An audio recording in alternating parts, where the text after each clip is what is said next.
You are listening to the SITREP podcast, your source for historic wargaming with a fresh perspective. We review the latest and greatest products in wargaming, discuss rules and what-if scenarios, and we cover the news and the latest trends. This is all brought to you by your SITREP command team from around the world.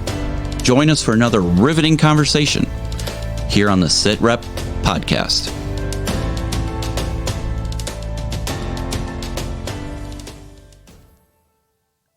Hey everybody, this is Bill, also known as SITREP 6. I thought I would do an impromptu. Well, it's not an impromptu, but we did not end up recording on Sunday, this past Sunday, which would have been November 29th, I think it was.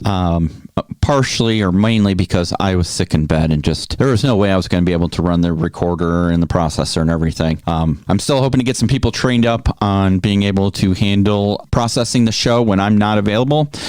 We've been doing the show for 3 years and I've been on every episode, every recording. And, there are times where stuff in my life gets in the way and I will have to rely on somebody else to help do that. So we are in the process of training people. And, I don't want anybody to think that, people are slacking. They're definitely not. We all have our part to do in this podcast. But as you'll notice, I'm the only one here today. And that's because I felt as the founder of this podcast, I wanted to have almost like a State of the Union and tell you where I want to see this podcast go, what plans I have for the podcast. My fellow team members are great contributors to this podcast, but I wanted to have a frank conversation and talk about the podcast and the original thought of this podcast, where it's gone, where we'd like to see it go, and things like that. And I felt it'd be only appropriate if the founder of the podcast did this. I would have liked to have Chris Long be part of the podcast today. And the only reason is him and I were the original creators of this podcast. I started it. Chris and I started talking very shortly after I started creating it when I was, exploring possibilities, and he came on board. He's got a lot of projects going on in his life as well. And, it's things get in the way. I understand. But this is my baby, to be honest with you. SITREP podcast was my creation. It's been my idea that it was brewing in the back of my head for many, many years before we started 3 years ago.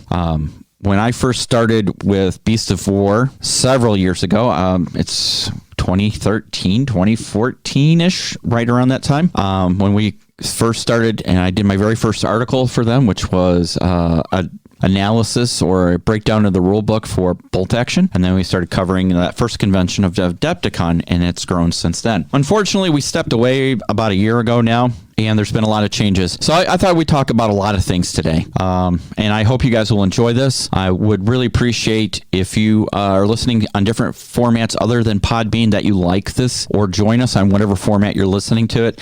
Because to be honest with you, we are growing steadily. Not at a meteoric rise, but we are growing, and I've never had grand illusions we were going to have 1 million subscribers. That'd be freaking amazing, obviously. But I think, honestly, right now, what I'd like to see is just steady growth. And we can't do that without you guys. So please, let us know what you think, okay? It's one of those things where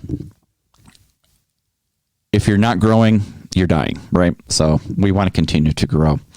So also on that, so let's start with the podcast itself. So like I said, I started this podcast 3 years ago in July, August.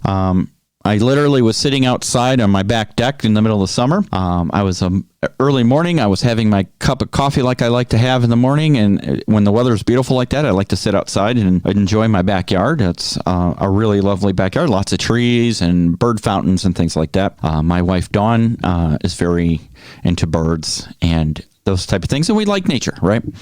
So I was sitting outside and I'm like, I want to do more in miniature wargaming and wargaming in general. And so I obviously have always had a soft spot in my gaming heart, if you will, for modern warfare. It's the generation or genre, if you will, that I actually live in, participated in. in many aspects, whether it's military or law enforcement. I have been in many situations that some people play video games about, miniature games about, things like that. You know, I won't go into a lot of detail, but some of them have been very newsworthy, especially in the last few years. So I wanted to take that and bring it to the gaming world. I did meet some resistance initially because a lot of people that I know in the gaming world who are current or recently discharged members of the military are not ready to take on that genre, if you will. Some of them have been combat veterans who've had some difficult times, friends and comrades lost in battle, and they feel it's too close to home. Totally respect that. I also have friends who are the direct opposite, same situation, but they feel that the playing of these games was almost like a therapy to them. I had other people who were in leadership in military and law enforcement who felt that by running these games, especially in the small squad, small skirmish type games, that they could replay or examine situations and see if they can come up with a better process or a better move and, you know, development and things like that.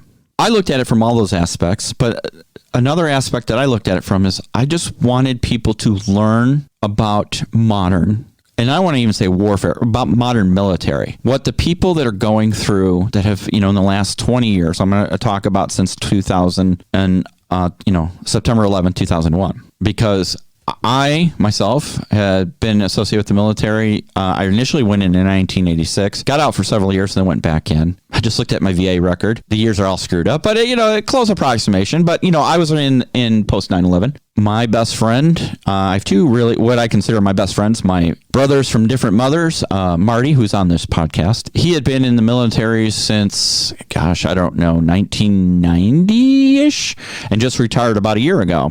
And he's been in military, police. He's been an engineer. He was artillery when he first went in.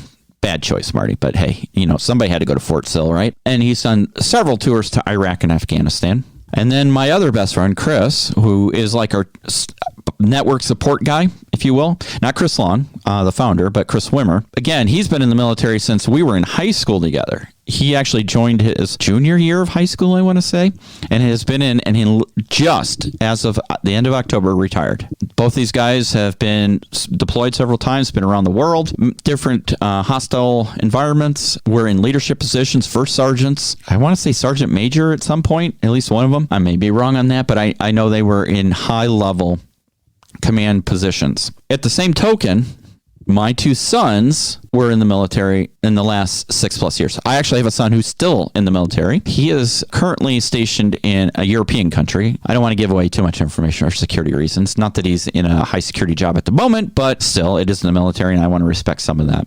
But his training involved EOD. And if you know what EOD is, it's explosive ordnance disposal. He's doing a different job right now, but he's really, really trying to get back to EOD. That's his love and passion. My other son was with the 101st. He was actually in the Band of Brothers unit and did tour in Afghanistan and was injured and received a medical discharge. So on top of that, I have a niece who's in the Navy currently, and I have a nephew, her brother, who's in the Army currently, and he's with a very elite aviation group, and I'll leave it at that. I have my niece's husband, I guess he's my nephew-in-law, if you will, who's, we won't say it, but he's a Marine. So Jim, if you're listening to this, you have a brother Marine that I'm associated with. He's a really nice guy. He just bad choice in service. No, I'm just kidding. Let me be frank about something. When we tease each other about our choice of branch of service, whether it's the Marines, the Crayon Eaters, as we like to call them, or the Gyrenes, as some people will say, or the Navy, the Squids, or the Air Force, summer camp, or the Army, just grunts, mudsloggers, we're a step above a Marine, if you will, in intelligence. At least we like to think so. It's all done in fun. It's in jest. It's like a high school rivalry. Nobody hates anybody. We're just going to bust your chops because it's fun and it's funny. But I can tell you, when the shit hits the fan, all of those services, including the Coast Guard, roll up their sleeves and they'll stand right next to you and they will bring the hurt to whoever's picking on us, right? Or our friends, like the British Army. I had the honor and privilege of being part of a exchange program when I was at the 82nd with the British Paras. I have my British parachute wings, probably my most treasured item. So, I have a connection to British Paras. I also, not that I got to do anything with them, but I got to be around British SAS at one point when they were at Bragg in a support role. And, those guys are just, they are the bomb, right? I love my SF guys. I love my Rangers, but SAS, they're like the people that we set our goals to, if you will, in some ways. Their motto has been my motto since ever I can remember as a kid: who dares wins, right? If you don't dare to try, you're never going to succeed. So that they've always been my idols. I honestly, at one point, I know it seems silly now, but I actually thought about trying to become a British citizen so I could join either the British Paras or the SAS many, many years ago. Didn't realize how difficult it would be to become a British citizen, especially coming from the United States. I do have a British lineage in my family. I can trace my father's side of the family all the way back to England. The only problem is we're several generations removed, and our ancestor, John Lomax, came from England, Lancaster, I believe is how you pronounce it. But that was in the 1700s, right before the Revolutionary War. And, my family has fought in every major conflict since, in one aspect or another. So I couldn't use the lineage because I don't have any direct descendants from England. I did have my dad's cousin who was married to a British citizen, but that's probably the most direct lineage I could come up with. But anyways, not that I'm not proud of being American. I am proud of being American. We should all be proud of our heritage and our country. And that's another reason, why we created this podcast. We wanted to create an outlet for everybody to be able to play their nation's militaries in a modern setting. And as Jim has explained before, a modern setting is anything from 1945, we'll say, on to current times, even future. So that leads me to the podcast. In the podcast, I had this grand vision of what it should be or could be. And I sought out who I thought were the cream of the crop of people could be contributors, to this podcast and make it just sterling, right? Just the cream of the crop, if you will. So one of the first persons that I spoke to was Ralph Holland. Ralph is a former member of the command team. He was our graphic artist, if you will. He is missed. He brought a lot of input to the podcast. His time was very strained in a lot of ways because he worked for an education institution in England, and he was part of their, how do I put it, like their electronic textbook-ish education system, where they took a lot of education materials and created electronic versions of it, if you will. So that created a lot of pressure on him, and he contributed when he can. But on the podcast, I miss his input because he always had a lot of great updates on the podcast. But things like, as it gets in many people's lives, life just got in the way. The reality of his full-time job put so much demands on his participation in this podcast. As he told me when he was letting me know he'd have to step away, was that it became like a second job and it was a lot of work. Even though his amount of work that he was doing for the podcast wasn't as much as some others, it was still time consuming and he had very little free time. So I wanted to personally thank Ralph for his contributions, and the podcast could not or would not be what it is today without his help. And that hopefully someday, when things settle down in this crazy world, and if he's willing, we'd love to have him back.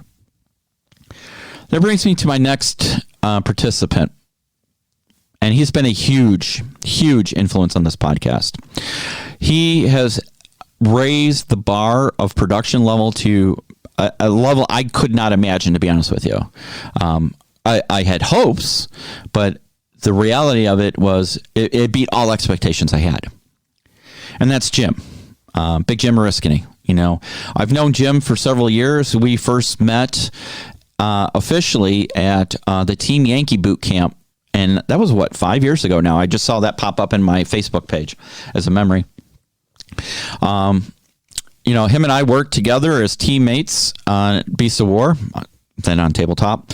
And then he stepped away from there because while he was very involved in it, he wanted to grow in a different way. And he just felt that he should try his own avenues.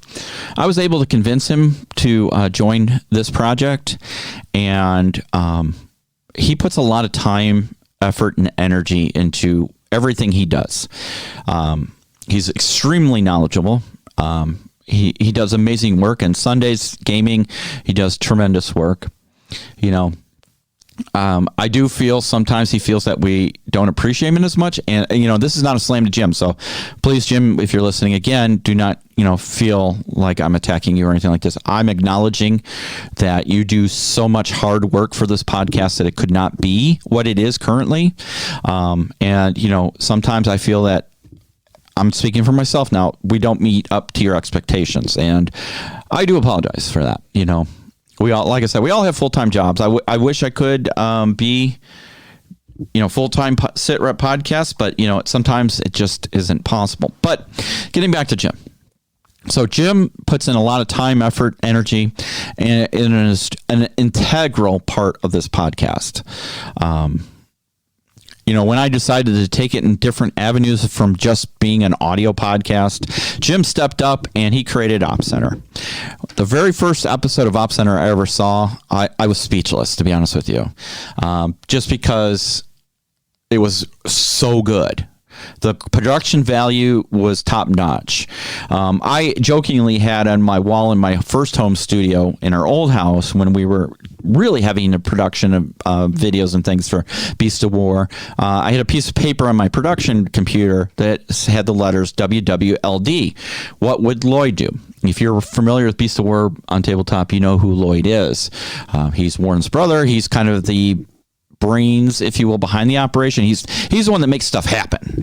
Warren is the idea man, and Lloyd is the one that, the graphics guy and the production value guy. So, every time I had a video or something that we sent over, he's the one that reviewed it and said, no, this is wrong, or, that's great, here's suggestions. So, I jokingly had WWLD. I think if Lloyd saw Jim's production values, there would be no, pushback at all. Jim has, if we could have the first annual SITREP Podcast Awards for the best series, I would have to vote Jim's Op Centers as the best series, for highest value of production, information, etc., that we currently have. I mean, obviously, we only have a very few limited series, right? But his has been probably the best. So Jim puts in a lot of contribution. He's run games for us. He's created rules. He does his Sunday gaming. He spends a lot of time in it. So, and I know sometimes he feels frustrated by how things move. And again, that's because he has such a huge investment in his time, energy into it, so... what I'm trying to say in a long-winded way is thank you, Jim, for everything you do, and I hope you know how much we appreciate everything you do for the podcast. I wanted to also say thank you to his significant other, Jen. You will see her in the chats quite often. She participates in the chats. And she provides some pretty hilarious commentary at times. And she doesn't have to do it. She just supports Jim and she supports us. And we thank her very much for that. Which leads me to a couple people we've had participate in the podcast intermittently. Alex from Full Battle Rattle Miniatures has been on the podcast several times. And we got to get him back on. He's great. But again, he has a full-time job. He has his miniatures company he runs. And so asking him to be part of the podcast on a regular basis, is tough. Also, we didn't want the podcast to feel like it was commercialized, by miniature companies where we had to promote a lot of stuff. We wanted to be freewheeling, if you will. Which led me to Tim Spakowski, I think is how you pronounce it. If I butcher it, Tim, I apologize. He's his own company, which is Special Artisan Service Miniatures, or now Footsore North America, I think it is. He early on was on our show quite regularly, and then I had somebody approach me and says, it's great to have him on, but again, I feel like if you have regular companies on as a regular part of the team, can you truly be unbiased? So I examined it, and I talked to Tim about it, and he was very gracious, and he understood. I think he was a little disappointed. I think he enjoyed being on the podcast, but he was a consummate professional, and he's fully supported us over several times. He's supplied us with some miniatures and vehicles that we used in 13 hours, our 13 days, 13 hours game. He has fine miniatures. He sent us the special, the fast boats, the Swix, and some other things. So he's been a huge supporter of this podcast, and cannot say enough to him. One of our most recent additions to the team has been Marty. Now, Marty is recently new to miniature wargaming. He's only been doing it for a couple of years. It kind of started when he met me at Adepticon a couple of years back when we were, in our suite. I was editing videos, and Don was out on the floor doing interviews and shooting B-roll and things like that. And he came and, kind of saw what we were doing, and he went out and, perused the floors and the sales floor and all that, and kind of got the bug, right? It started out when I introduced him to Greg and Alicia over at Dust USA, and he got hooked onto Dust. Dust is a tremendous game. If you guys don't know about Dust, it is not the game from several years ago when they had that issue with the Kickstarter or the Fantasy Flight version. It's a totally different company. Yes, Paulo is still, the man, and his partner, or I'm not exactly sure the hierarchy, but William, who's over in China, Hong Kong. Is it China or mainland China or Hong Kong? I can't remember. Please don't shoot me on this one. Greg and Alicia would tell me. So it's a great game. Fast playing. The models are top notch. The miniatures are top notch. I have a whole bunch sitting right next to me right now, as a matter of fact. And people are like, well, that's not modern warfare. No, and it's not historical. But it's based on historical with a twist, right? It's weird World War II. So, I had this idea that we were going to have a weird war week around Halloween. We figured perfect time. We could do Dust. We could do Conflict 47. There's Reichbusters that just came out. There's a few different ones out there. So it's always been an option, right? But if you're looking for a game, especially if you want something to get your kids into, that's easy to play, but it's not easy to master, if you will, with tremendous models that you don't have to put together. Everything's already pre-assembled unless you choose to get the kits. They're pre-primed. And now I think they have a new plastic that's the primer, if you will, is built in.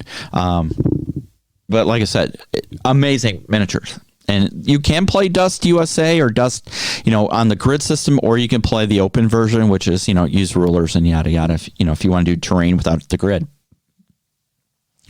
So that's how Marty got involved in it. And then, he started doing that, and then he really was interested in the podcast.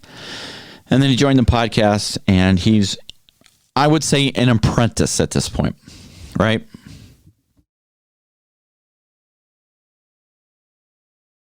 Sorry, I had to hit the cough button. So he's still in the process of learning. And then that brought us in our friend Chris Wimmer, who's our network guy who, was able to help me build a server so we can get our video game portion of this podcast. We're trying to create a multifaceted group, organization. I'm not sure, service, whatever you want to call it, right? So not only do we have the miniatures avenue. We have tabletop gaming avenue, which is, a lot of the stuff Jim does on Sundays, where he takes, classic games, Avalon Hill games and some other ones, and creates it in a virtual world. He uses Excel. Again, that blows my mind. I've never in a million years would have thought that, when you have Vassal and Tabletop Simulator out there, but he does it in Excel, which is tremendous. And he designs the pieces, the graphics, the whole 9 yards, and it's just tremendous work. People seem to enjoy that. It's just one of those things. The only thing I've heard, and it's not a negative thing, but they wish list. Let's put it this way. They wish that it was more interactive for both sides versus having Jim control everything and do the movement. People would ask if it would be possible to somehow let them have control as well so they can move their pieces and, do their aspect. I don't know how easy that is. That's, again, that's a lot on Jim that he's putting a lot of time and effort into it. But it's the wish list, if you will. So the last person I want to mention, and I should have mentioned him earlier than Marty, but is Gaz, our Bob Ross of the SITREP podcast, right? The guy has created a video series called Brew and View with Gaz, and at first, before we started, he had these grand ideas. Oh, this is amazing. I'm going to do this, yada, yada, yada.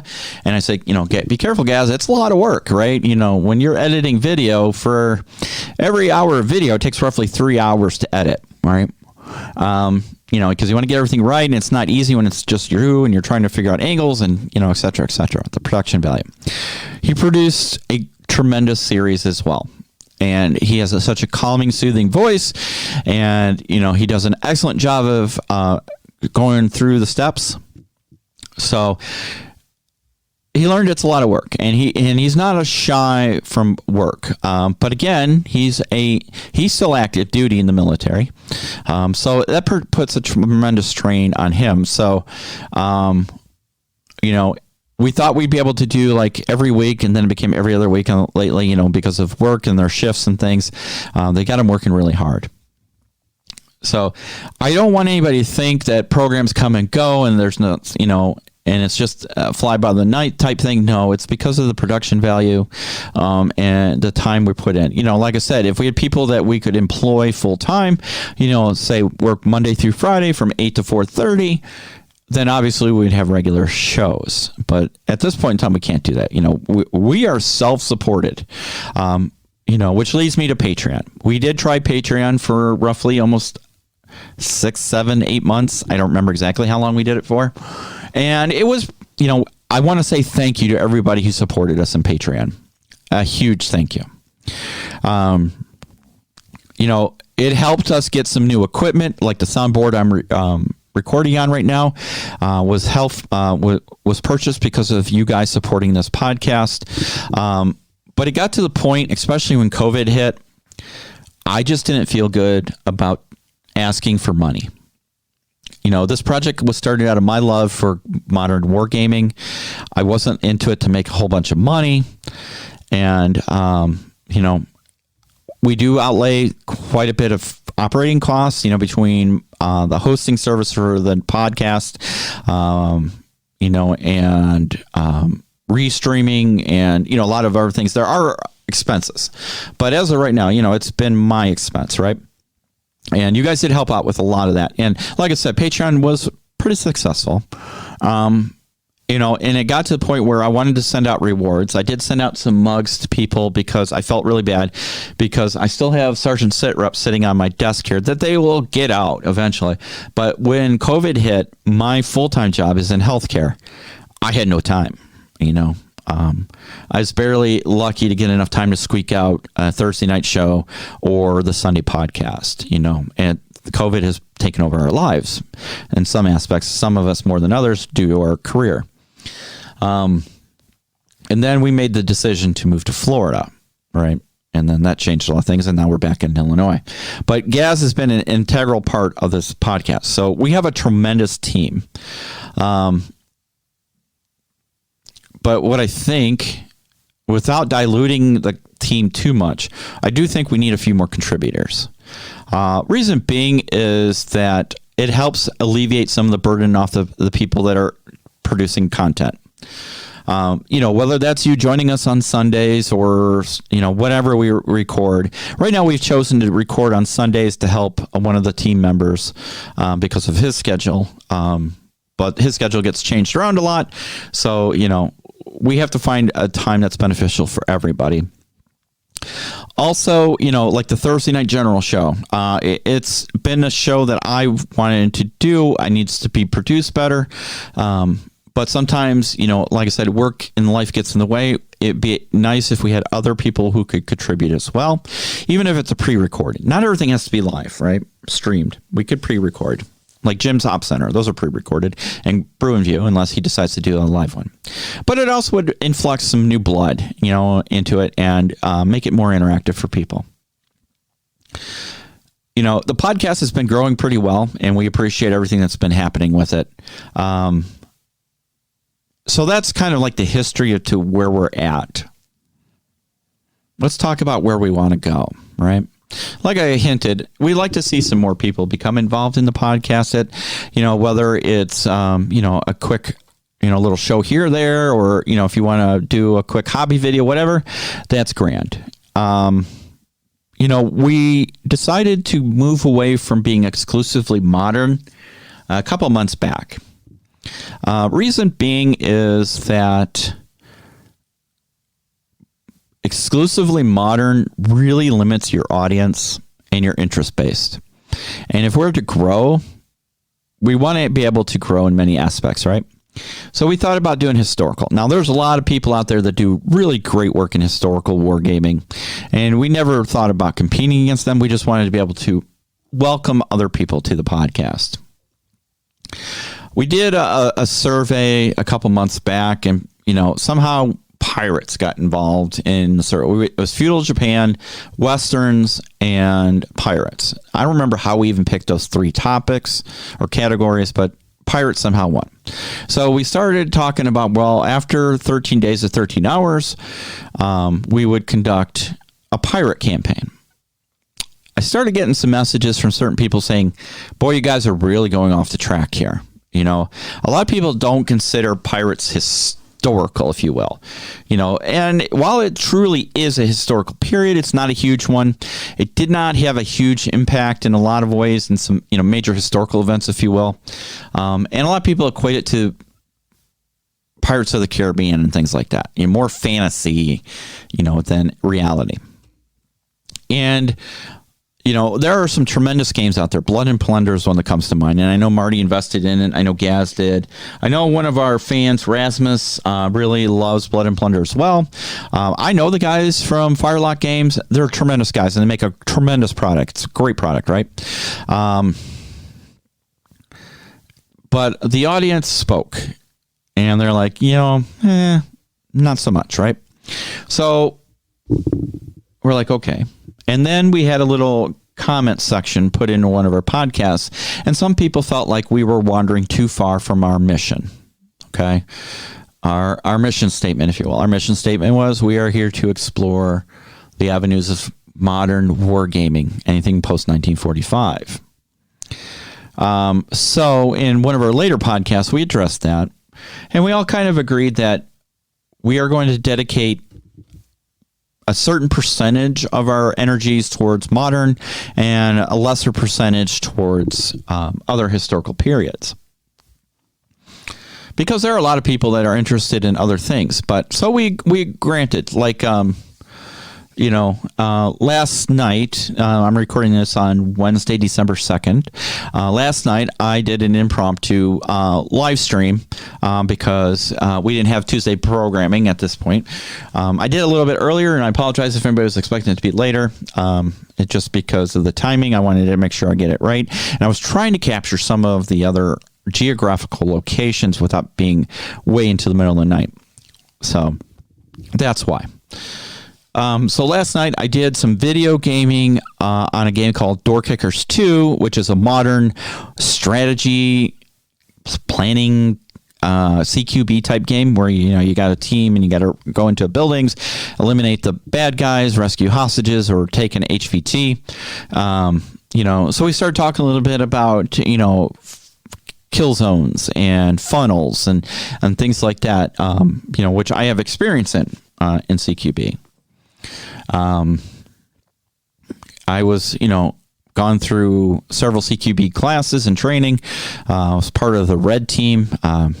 For you who may not be familiar with that, when you have a active shooter situation, I'm talking from a law enforcement aspect now. We have a green team and a red team. Green team is your primary contact. Those are the guys that go in first. In my old police department, we didn't have SRT or SWAT, whatever you want to call it, special tactics. So every officer, we went through training that if you arrived first, you were going in, right? You didn't wait. But we did train into a lot of different dive-in formations and, pieing the rooms and yada, yada, and you had green team and red team. Green team is your primary contact trying to eliminate the bad guy, the threat. They bypass the wounded. They don't stop. Their primary mission is to eliminate the threat. Then you have the red team. The red team comes in on after the green team has gone in and cleared an area, and these are the ones that start clearing the wounded out of the building. And I was part of the red team in my most recent training, which happened last summer, because I'm also a tactical medic. I'm an ER trauma nurse by training, and I also, being a police officer, I also became a tactical medic. So I would go in as a law enforcement officer with medical training to stabilize and remove people. We had fire department medics as well. Their primary goal was obviously medical, and I was there to provide secondary support and be their protector, if you will, or security, if you will, however you want to put it. So why am I talking about this? Because it comes down to there's so many different aspects to modern wargaming. It doesn't have to necessarily be military. It could be law enforcement. Spectre Miniatures does an excellent job of providing some miniatures that you can use in SWAT situations, barricaded subjects, etc., etc. But this all, again, I digress. So last night we did Door Kickers 2. We also looked at some stuff on Facebook about companies. PSC had some stuff coming out. Rubicon Models has some really tremendous looking 20 millimeter miniatures coming out in Viet Cong. I think it was 20 or 28. I can't remember. I have to look at it again. Chris Long, one of our original founders, he's kind of like our social media director. He's the one that updates our Facebook page regularly, right? Does a tremendous job there. One thing that he pointed out to me specifically was that Rubicon Models is coming out with UH-1s, Hueys, Vietnam-era helicopters that have been used up to even to modern day in some areas. I grew up on the Huey. Just a little tidbit about me. When I was a kid, my dad was active duty Army, and it was a helicopter pilot. I was 8, 9, 10 years old when we were stationed at Fort Riley, Kansas, and he was with the first Infantry Division, the Big Red One, and he was in the aviation company, air cav unit, and I used to go down the airfield all the time with him. It was probably the best 3 years of my life, to be honest with you, as a kid. Every time we had family come visit us from back home in Chicago or wherever, my dad would always take them down to the airfield to show them the helicopters. It got to the point where I could sit in the Huey pilot seat, and I knew how to start up a Huey. I knew how to start the generator, the whole 9 yards. I always wanted to be a helicopter pilot. Never did become a helicopter pilot. Long story, but we don't have time for that now. So, it's a lot of those things and influences that dictate our gaming. So again, going back to the Rubicon Models, the Huey has been one of my loves. So Chris pointed it out, and I cannot wait to see him. I'm hoping if Rubicon, if you're listening, or if anybody's friends with anybody from Rubicon, if you guys want to send us a test model, I'd be eternally grateful. I'd like to do a review on that one. I think I might reach out to him and see. If you guys want to see more product reviews, let us know. If there's something that's caught your eye, send us a message on Facebook, or you can even hit us at sitrep.podcast@gmail.com. And that's our email address. And let us know, and we'll reach out to the companies and see if we can do a review. I'd like to start doing more reviews. I think Thursday night is a good review night. We did a review. I think Marty and I did a review of Battle Group. Was it Battle Group from several months back? And it was one of our most watched general shows. I think it had over 1,000 views that night. Now, that may not sound like a lot to a lot of people, but for our small podcast and shows, that's pretty good. So this leads me again back to the topic of where are we going? Well, I've already talked about we could use some help, right? We want people to be entertained by this. You know, we don't take ourselves too seriously, especially in the show, the podcast show. You know, you'll hear us busting each other's chops. I definitely, hopefully, when all this coronavirus crap goes away, we will start covering some conventions, because I do love doing the convention coverage. It's a lot of work. I'm not going to lie to you. And by the end of that weekend, I'm ready to quit. Yeah, I could tell you several occasions when we were doing, especially Gen Con. Gen Con is so big, so busy, and you really don't have a great spot to set up. We ended up finding a corner somewhere, and we brought a little table, and we took over the corner, and some people were getting a little mad because it's limited seating. Sorry, but we have a show to produce, right? So we're using our phones as internet gateways, blah, blah, blah, blah. And by the time you're done, you're like, I'm so exhausted. I just don't want to ever do this again, knowing I have to go back to work the next day, etc. But then after a few days, it's like, wow, that was fun. You're somebody in the business, right? I get to meet tremendous people. I met John Stollard. I met Ronnie Renton. I've met Rick Priestley. I've met just anybody who's who in miniature wargaming. I have met, and some of them I call my friends. I can tell you the first time I met Ronnie was at Adepticon, back in that first Adepticon we did, and his son and my stepson played together the whole weekend. And Ronnie was just tremendous. And, I will always have a loyalty to Mantic Games because of that. Even though they don't produce historical war games, and it's all fantasy sci-fi stuff, but they're fun and they're great games. So we'd like to see other topics, other things like that for this podcast,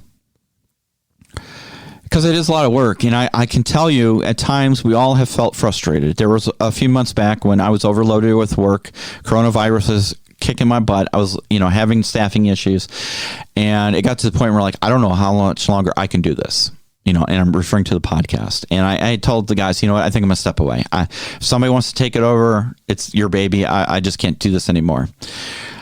I felt relief for about 30 minutes. And then it was like, wait a minute, this is my baby. This is what I built. This is, me and some other dedicated individuals have built over 3 years. And again, we don't get paid for this. We've had one commercial sponsor in those 3 years. Black Site Studio. If you have not seen their stuff, please do so. They have great terrain. At some point, we're going to start hitting commercial sponsorship up again. They can advertise, but they're not going to tell us what we can do with our podcast. They're not going to say, well, you can't display this because they're our competitor. No. We want to have partnerships in this industry. We want to grow the modern wargaming. But I also want to grow historical wargaming as well on a lot of different avenues, right? Sorry about that. Let me turn down my volume because I don't know why that's up. Okay. Because there are some areas that people are interested in. I have an interest in the Civil War. I have an interest in the Old West. I would love to do so. I have an interest. One of my greatest passions is the Zulu War. A couple of years ago, 2 years ago, I was fortunate enough to be invited back to Northern Ireland to the Peace of War Studios on tabletop, and we played Rorke's Drift in 28 millimeter scale. My friend Jerry, who's on the Weekenders, he's the Jerry Baca, I think is what his nickname is on that show. has a rule set that he kind of created. And we had this big terrain, and we had Big Ben and Little Ben from Foreground there, and love those guys. Love them to death. CAD, as Little Ben's known, CAD. And, you know, it's just a great relationship with those people. And I love playing Zulu. I was like a kid in a candy store. I was like a kid at Christmas when I walked into the studio and saw the table set up, fully done with the Zulu, the Rourke's Drift setup. I got to play Shard. I think I was Shard. I died. I made some tactical errors, I shall say. I was a little overconfident in my abilities. But thankfully, we held out in the end.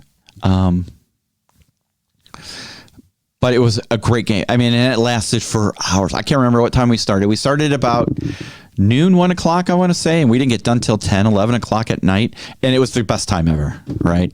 Warren was there. Lloyd was there. Commander Rob was there. Gaz was there. Just so many people. It was a tremendous time. So I'd like to share that joy with you guys, you know. And like I said, if you guys have ideas about things, let us know. We're hungry for material. And if you want to contribute in any way, no matter how big or small, let us know. We'd be happy to have you. You don't have to, buy fancy equipment or anything. We can help you. Even if you take video on your cell phone and send it to us, we'll edit it, whatever. I don't care. We want this to be a community effort. And I'll be honest with you. There was a point when I first started when we first started SITREP, we were hoping to merge it with Beast of War and have our own channel within the Beast of War family. That didn't happen, and I don't think it's going to happen, which is fine. It's okay to stand on our own 2 feet. We just wanted to bring that area into the Beast of War family because I know guys will cover some stuff, and while they try their best, they're not always familiar with all the ins and outs of modern warfare. So we thought it'd be a good relationship, but now that they're owned by Wayland Games, which still blows my mind, hopefully it's a great thing. I'm skeptical. I'm cautiously optimistic on this one. Just knowing the history that's there. Because honestly, I think of Warren and Lloyd as my brothers. Like I said, I've known them since 2013. We have broken bread together. I have been to their houses. I have shared laughs with them. I remember my first salute. The guys, Warren and Lloyd, were upstairs in the suite. You have to go up the stairs. There's this private doorway, and then it takes you upstairs to the editing suite. And Dawn and I had just walked in, and Justin came down and said, "Don't go up there. Mommy and Daddy are fighting." Brothers being brothers, they have differences of opinions, right? And so they can have some heated discussions. And it can be a little uncomfortable, especially this is the first time we really met them face to face with Salute. But it was a tremendous time, such a tremendous time. The Backstager meetup, we felt like we were part of a family. The Beast of War family has been really good to Dawn and I, and I'm going to say everybody's involved, outside of Marty, just because Marty hasn't had the exposure, but Gaz has gone to just about every boot camp. Jim's gone to several of them. Ralph has been involved in some things, and Chris is definitely, involved in some things, but, it's a big family, and I'm hoping that we can do some more with that and, grow there as well. So, this podcast was built because out of our love for gaming in a certain era. We wanted to be able to tell our story, and that's really what it comes down to. We wanted to take moderns and our experiences and tell our story. We all have a story to tell. Whether it's Jim being in Desert Storm as a Marine, a young Marine, whether that's Marty talking about his many adventures in either Afghanistan, Iraq, or wherever, or Chris Wimmer being in Afghanistan, Iraq, Kosovo. He was in civil affairs, so he had the job of trying to put a country back together after the U.S. military or Allied forces pretty much destroyed it. It was his job to put it back together, and that's not a job I envied in any way aspect. My adventures of being a combat engineer or aviation or a drill sergeant, any of that stuff. My last assignment was with the 329th Infantry, Army Reserve Unit. It was a basic training unit. Chris Long, Canadian military. He was with the Seaforth Highlanders, and he was in Kosovo, I want to say, as well. And Gaz, obviously, he's in the British military, in the British Army. He's in aviation, and he's been deployed several times to different places around the world. So we all have a story to tell, It helps us because I can tell my stories. Everybody else can tell their stories. We get to remember people. A dear friend of mine who was my mentor when I was with the 106th Aviation Battalion out of Chicago Midway Airport, lost his life during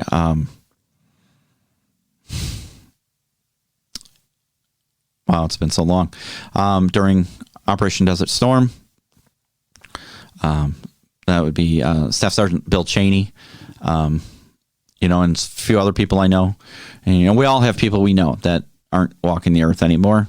And it helps us, and it helps us to be able to play these games and laugh because, the reality of it is the military is 90% boredom and bullshit, 5% total frustration, and 5% sheer terror. And, and that 90% of boredom is where the funny stuff happens. If you don't believe me, watch some of the videos on YouTube of military TikTok or whatever. That's the downtime between all the silliness that goes on in the military, that these young people who are 18, 19, 20 years old come up with the dumbest crap and make funny stories. Okay? So that's what we get to do when we play wargaming. While we can be serious about certain things, there's always an air of levity with that as well. Because, at the end of the day, we know it's a game, right? We're respectful then when we play some games, especially true historical scenarios. But when it comes to being abstract, we'll do some silly stuff. But at the end of the day, it's a game. And we want it to be fun for us. We want it to be fun for you. So it's just a tremendous, tremendous thing. So this podcast is not going away anytime soon. We're still growing. And like anything, as you grow, you change, right? Nothing stays the same. Again, if you stay the same, you're not growing. If you're not growing, you're going to die. That's the way I look at it. When I look at some of the small towns around my area, I truly believe if they don't accept change and growth because they want to stay the small town that they are, eventually they're going to die. Because you're not having opportunities, you're not having growth, people are just going to look elsewhere for those opportunities, right? Same with the podcast. If you guys like something, let us know. Tell your friends. Make sure you're liking and subscribing and hitting notification bells or whatever platform it is. Tell your friends. If you have gaming communities that you belong to, gaming clubs, share it with them. If there's a certain, like I said, battle, war, whatever, it could be the most abstract thing. Let us know. We'll take a look at it. We'll, look at it. If there's a game system that you would like us to look at. I'm a huge believer in doing reviews to save you guys money. I don't mind spending my money on buying games. People can attest to the amount of games that we have and we've never opened. I like to collect stuff, but I would like to. I've always thought it was cool when people did reviews, and my tagline is I'm spending my money so you don't have to, right? So, if I buy something and it sucks, I prefer somebody to review it and tell me, this is not so good or it sucks, right? And so you don't have to waste your money. We want to be that advocate for you, if you will. If there's stuff that we like, then we're going to let you know, But this hobby, especially in these days and times with everybody's funds being tightly watched because of uncertain times in economics, political climate, if however we can help protect you and still grow the industry and the community, more happy to do that. Because we don't have a lot of choices right now with COVID. Now, we got this vaccines on the horizon. This might help, but it's going to take some time still, right? At this point in time, it's now December. I don't think we're going to see Adepticon in 2021, unfortunately. Not unless they decide to do it later in the year, but I don't know when you could do it later in the year without conflicting with Gen Con or something else, because we haven't even talked about hotels and spaces and stuff like that. But, we're hoping to see some of the littler conventions like Little Wars here in Illinois. It's usually in April. Hopefully we'll see that. Who knows? It's just a lot of great events that go on.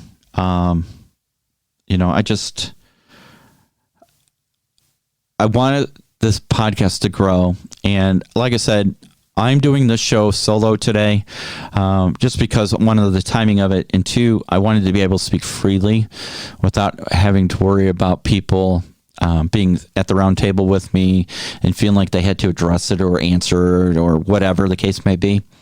Now, at our next show, obviously everybody will be back together, and if they have comments and suggestions, or they want to answer to anything I've said today, then we'll discuss it then. But I felt as the leader, the self-proclaimed leader of this podcast, I wanted to take a State of the Union type event and talk about the podcast and where I see it going. So like I said, some of the things I like to see in the future is I'd like to see us do some more Spectre comparisons. There's several game systems out there. We're still waiting on Ultra Combat Modern to come out. Those poor guys are struggling with that. I was just updating Kickstarter on that. It was supposed to have been out last year, and so we're now a year past due, but they've had a lot of unforeseeable issues, and so it's been tough, but I have faith in them. Colin, if you're listening to this, my friend, I fully support you. And if you need anything, you please let me know. They're a great bunch of guys. That's the thing. I think some people have a misconception that these miniature gaming companies are these big, huge organizations. A lot of these are 1, 2, 3 mom and pop shops. Look at Spectre Miniatures. It is Steven and his wife at this point. All right. Matt has stepped away. He was the rules guy, and due to his family life and career, he's had to step away, unfortunately. So it's Steven and Jess, lovely people. I met them 2 years ago at Adepticon when we had the roundtable.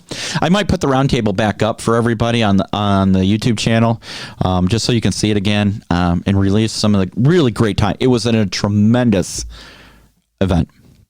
We had a roundtable at Adepticon 2 years ago of all the modern war game manufacturers that were at Adepticon, and we had a really good turnout, and we had great discussions. We laughed, we talked about a lot of things. It was eye-opening. So if you've not had an opportunity to see it or hear it, I'll make sure we get it out there to you. I'll put it up. It's a great video. So, this gaming genre is only as successful as you guys are holding your interest, right? That you guys have so much choice. Just looking around, I'm looking at 1, 2, 3, 4, 5, 6 different gaming systems, that alone, and I'm not even talking about the card games that Dawn has here. Dawn's got 2 shelves dedicated to Magic. She's got over, I don't know, 5,000 Magic cards. She's got 2 shelves dedicated to Star Wars Destiny. We have shelves dedicated to Harry Potter miniatures game, to Twisted, bolt action. I got some Warhammer. I believe, and I have an original. What are those guys called? The robot-y guys from Tau. I have an original Tau starter set that I got picked up somewhere. I got a whole bunch of modern stuff. The point being is that there are so many gaming systems, hobby things out there trying to take up your time, and you only have so much time. And here at SITREP, we're not asking you to dedicate yourself to one gaming system. Years ago, that's how it used to be. You pretty much had very limited choice. I can remember as a kid, we didn't really have a lot of gaming systems, right? We had games. We had Avalon Hill. That's what I cut my teeth on when it came to historical wargaming. Was Avalon Hill, Panzer Leader, Panzer Blitz, those type of games. Circus Maximus. If you guys have not played Circus Maximus from Avalon Hill, you definitely need to find yourself a copy. I think you can even print and play it now. We've played it as the original box. I have an original box, and I've played it in 28 millimeter. We had our old friend Dan from Dragster Games, which unfortunately no longer exists. He went out and got a upscaled banner, literally a banner. It was 16 feet long, I want to say, 16 feet long, of the track from Circus Maximus. And we each built a chariot and horse team in 28 millimeter scale and played it in 28 millimeter. And it was a grand time. So if you're looking for a light historical, something to play with your friends, beer and pretzels, where you're racing chariots and running people over and crashing and doing all kinds of fun stuff, I highly recommend that. It's a great time. Dawn even loves that game. She enjoys playing Circus Maximus. And she's not a big historical war gamer by any means. To her, she says if it's not fantasy, it's not a game, right? She loves the fantasy side. So, and that's the thing. There are so many choices.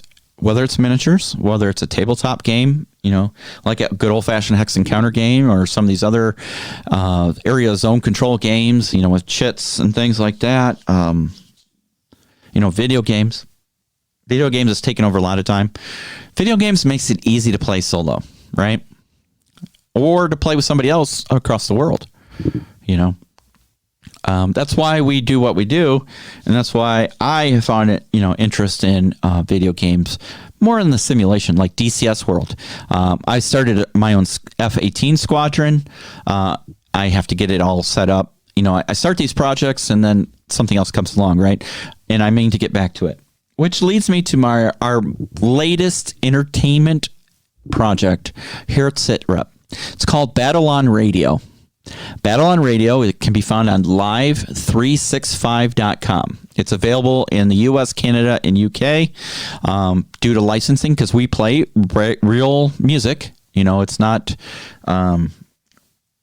covers. It's live music. We're licensed to play actual music along with radio shows. Dawn's going to have her radio show, the Monday, Wednesday, and Friday Christmas show called Operation Jingle Bell. It'll go from 7 p.m. to 9 p.m. Central Standard Time, where she plays music, and she has some anecdotes she puts in about different memories and things related to Christmas and the songs. That should be starting soon. We're going to work on the finalization of that tonight. So we're hoping to go live with that next Monday. We were hoping to go live this Monday, but due to a lot of things, it just didn't happen, right?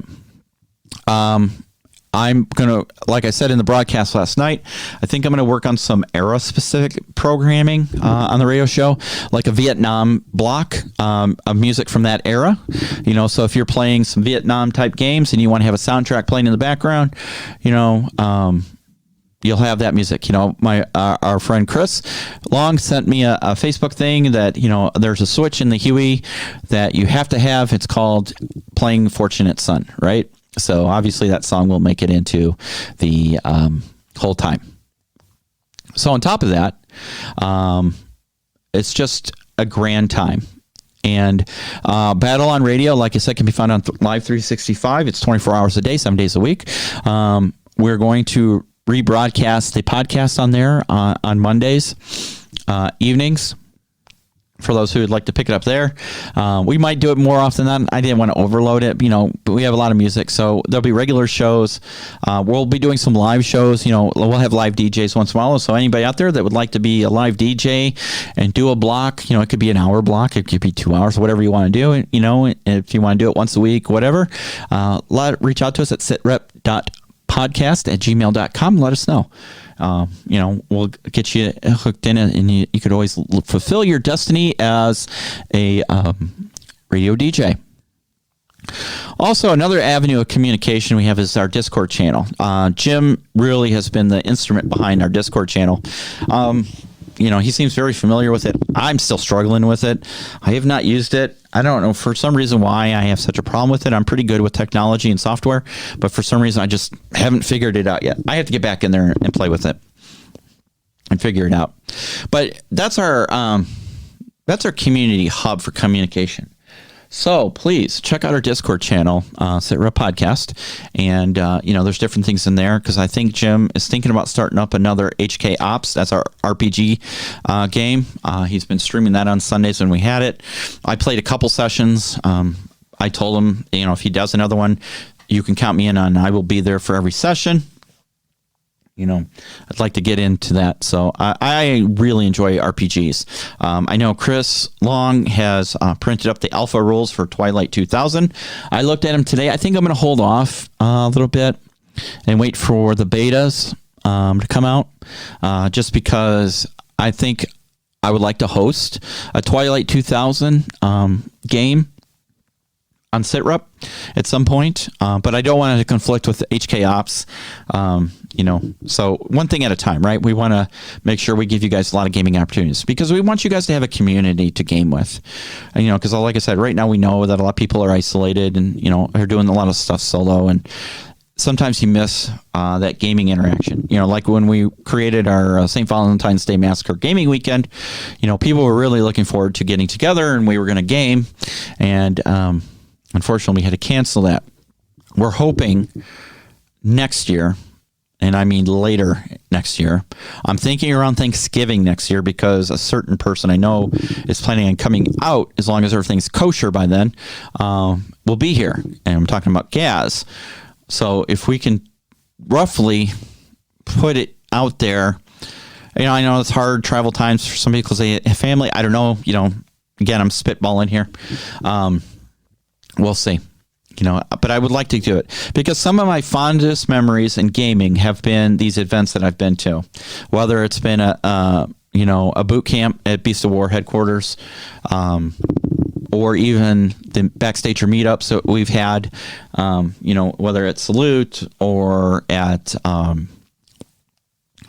boot camps. We've had a couple at Gen Con where we had people, and Rasmus, you joined us once, 1 year. Our Gen Cons once weren't as big as the other ones because, it's so diluted, and, whereas the boot camps and things were, dedicated to that venue, and we like the community and we like to be able to game with our friends, and, we consider all you guys who listen our friends. And we want to have that gaming club feel, right? Where you can come together, you can play a game, whatever it is. And we want to give you as much exposure. So if there's one game you haven't played or not sure about, you get exposure to it and, be able to try things and have fun. That's what it's about. Having fun without judgment, and be able to play a game. So, guys, I think I'm going to wrap up this podcast at this time. I want to thank you for joining me. And again, I want to send out a huge thank you to my team, to Big Jim Mariskini for everything you do. Again, this podcast would not be anything that it is without you. I want to sincerely thank you from the bottom of my heart for everything you do for this podcast. To my friend and brother Gaz, thank you. For everything you've done and supporting us. Keep up the excellent work. To my dear friends, Marty and Chris, thank you very much for everything you've done and welcome aboard. And to my co-founder, Chris Long, thank you, brother. I appreciate it. Keep up the good work on everything you're doing behind the scenes. Hopefully we'll get you regularly back on the show because it definitely needs you. And another shout out to Ralph. If you're out there listening, thank you for everything you've done for us to get us to this point, and hopefully someday we'll see you back. And to everybody who supported us, I cannot say enough. To our regulars like Rasmus and Dennis and Piotr and Dylan and everybody else out there, if I failed to mention you by name, please know that you're all in our hearts and minds, and the SITREP podcast cannot be what it is without you. And again, I want to say thank you. You have been tremendous, and where we're at, and I hopefully will have you become more invested in the program and share the love with others out there. Again, please like, subscribe, hit the buttons, buy merch. I'm going to redo the merch store, get that back up and going, because we haven't seen that much business lately, but that's okay. It is what it is. We haven't really promoted it. I got a new website, I think. If you go to sitreppodcast.com, some kind of SITREP website comes up. It's the craziest thing. It's part of Streamlabs, I think. When I was looking at Streamlabs, let me see if it pops right back up. SITREPodcast.com. And it brings you to a page. Yeah. So it's kind of cool. I don't know yet. I'm still playing with it, but it's there. And make sure you check out our radio station, Battle On Radio, for all your music background while you're gaming or hobbying. So this is Bill, SITREP 6, saying thank you to everybody out there for joining me on the State of the Union for SITREP podcast. And guys, have a great gaming experience. Share the love, and we'll talk to you soon.